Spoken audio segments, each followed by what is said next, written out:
என் பேர் Lakshmi and I am an architect. So இதுக்கு முன்னாடி நான் நிறையா கிளாஸஸ் போயிருக்கிறேன்.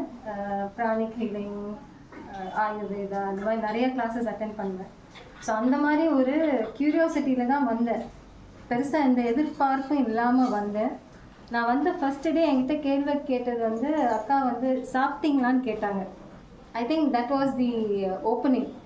ஸோ எந்த ஒரு இடத்துல வந்து உங்களை பர்சனலாக வந்து யாரோ உங்கள் மேலே அக்கறை எடுக்கிறாங்களோ அது வந்து ஒரு சாதா இன்ஸ்டிடியூட் இல்லைன்னு அன்றைக்கே that moment I realized. And in the 3 days it's been like I've been with a family, more like a family.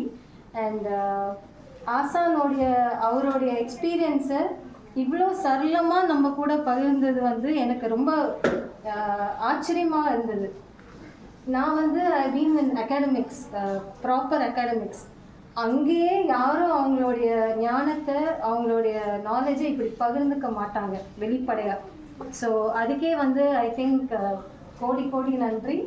And அவருடைய ஆசையை நிறைவேறணும்னு ஆண்டவனை பிரார்த்திக்கிறேன். பிகாஸ் அவருடைய intention is a very Nobel intention. வருமா வந்து உலக அளவில் கொண்டு போகணுன்னு. So I wish him all the best. And I wish everybody that நம்ம எல்லாம் we go to the next level in Burma. Thank you.